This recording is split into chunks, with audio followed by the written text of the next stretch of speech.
उत्तर प्रदेश में लगभग 50,000 शिक्षा मित्र ऐसे हैं जिन्होंने टेट या सीटेट परीक्षा उत्तीर्ण की है और राष्ट्रीय शैक्षिक अनुसंधान और प्रशिक्षण परिषद (NCTA) के मानकों के अनुसार पूर्ण रूप से योग्य हैं। ये सभी शिक्षा मित्र लंबे समय से स्थायी नौकरी की प्रतीक्षा कर रहे हैं। कई वर्षों तक शिक्षा के क्षेत्र में सेवा देने के बावजूद इन्हें ना तो स्थायित्व मिला और ना ही सामाजिक और आर्थिक सम्मान। इनका मानना है कि उन्होंने दशकों तक ग्रामीण क्षेत्रों में बच्चों को शिक्षित किया, लेकिन अब वही सरकार उन्हें अनदेखा कर रही है। ये शिक्षा मित्र वर्षों से सरकार से न्याय की मांग कर रहे हैं, लेकिन हर बार उन्हें मिलता है तो सिर्फ आश्वासन।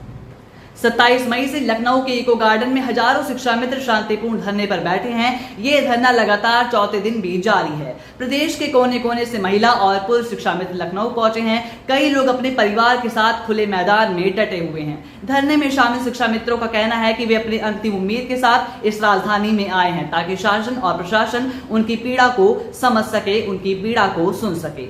आंदोलन में शामिल कई लोग 40 वर्ष को पार कर चुके हैं, कई लोग तो 50 भी पार कर चुके हैं, लेकिन उनका जज्बा अब भी जिंदा है। ये शिक्षक सिर्फ अपना हक और सम्मान चाहते हैं। शिक्षा मित्रों का कहना है कि उन्होंने अपने जीवन के 20 से 25 साल बच्चों को शिक्षित करने में लगाए हैं। शिक्षा के क्षेत्र में उनके योगदान को अनदेखा करना न केवल अन्याय है, बल्कि ये शिक्षा प्रणाली की उपेक्षा भी है। ये वही लोग हैं जिन्होंने कठिन परिस्थितियों में दूर दराज के गांवों में जाकर शिक्षा का दीप जलाया, लेकिन आज वे स्वयं अपने अधिकारों के लिए संघर्षरत हैं। उन्हें सरकार से सिर्फ यही उम्मीद है कि उनकी योग्यता, अनुभव और सेवा का मूल्य समझा जाए। उनका आंदोलन सरकार को जगाने की एक कोशिश है, न कि टकराव की। शिक्षा मित्रों की मांगे स्पष्ट हैं। उन्हें स्थायी नियुक्ति दी जाए, जैसा कि अन्य राज्यों में किया गया है। उनका यह आंदोलन केवल वेतन या नौकरी पाने के लिए नहीं, बल्कि ये उनके आत्मसम्मान की लड़ाई है। वे चाहते हैं कि उन्हें उचित दर्जा और सुरक्षा मिले। शिक्षा मित्रों का यह भी कहना है कि अभी और इंतजार नहीं कर सकते हैं, क्योंकि उम्र और परिस्थितियां उनके पक्ष में नहीं हैं।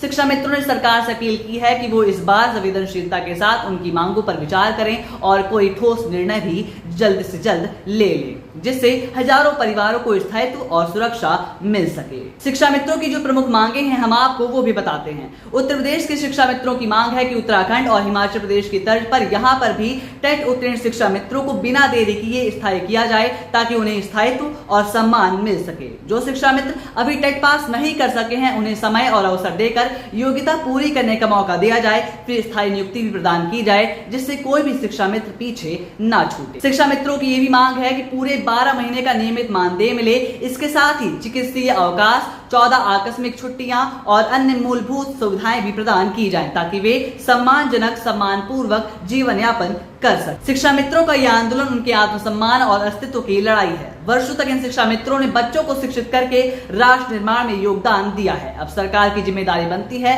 कि वे इन शिक्षा मित्रों की पुकार सुने और ठोस निर्णय लेकर उन्हें उनका हक दें। एक शांतिपूर्ण और योग्य वर्ग से किए गए वादों को पूरा करना लोकतंत्र की असली जीत होती है। यदि समय रहते ठोस कदम नहीं उठाए गए, तो ये केवल शिक्षा मित्रों की नहीं, बल्कि शिक्षा व्यवस्था की हार होगी। शिक्षा मित्रों से जुड़ी हर अपडेट के लिए आप देखते रहिए अटल टीवी।